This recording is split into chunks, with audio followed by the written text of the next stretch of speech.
And I'm going to show you what happens. So obviously, if you're standing there minding your own business, it's not a big deal. But over time, when you bloat, you get that big belly. Now, why is that? Let's strip that away and go inside of you.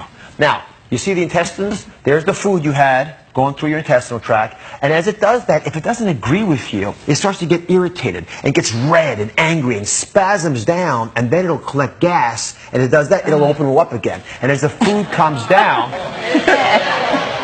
you'll actually dilate up. Lovely. And get, isn't that lovely? Lovely. I thought you'd appreciate that. So you get that big gas-filled area, so your stomach feels bloated, and you don't feel so happy anymore. Does that make sense? Yes. All right, now come over here.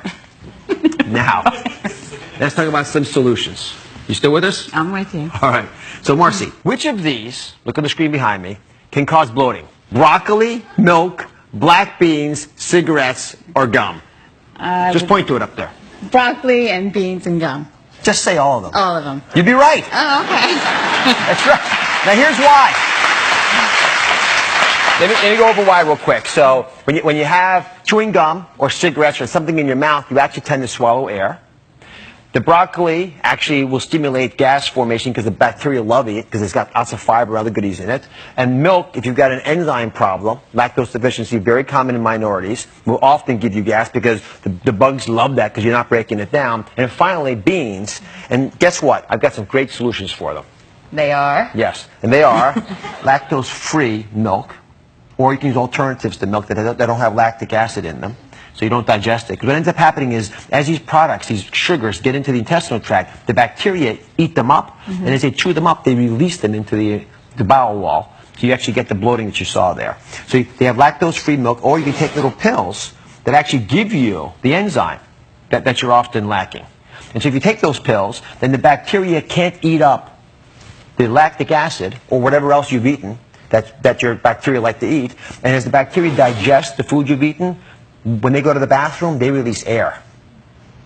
Yeah, and only a little bit of it smells, by the way. Probably 2% of your gas smells.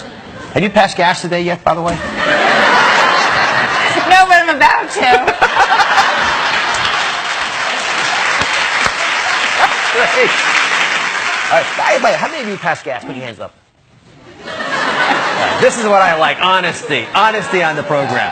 Well, listen, we pass gas 14 times a day, right? So by the time we get to this time of the day, you're supposed to pass gas a few times. The key for us is to get rid of it, not store it up, but sometimes you make so much gas we can't get rid of it.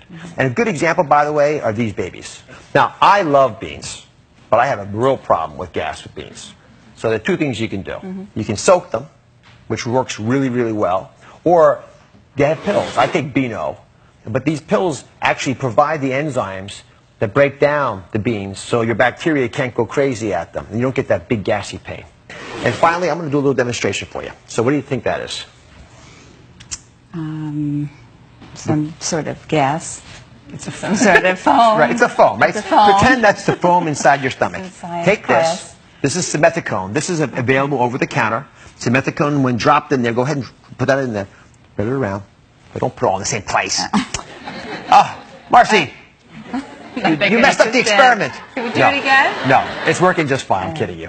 So you see that the bubbles quickly start to dissolve, and as they dissolve, the amount of gas in them is able to escape. And this is exactly what, see it happen? Can you all see that?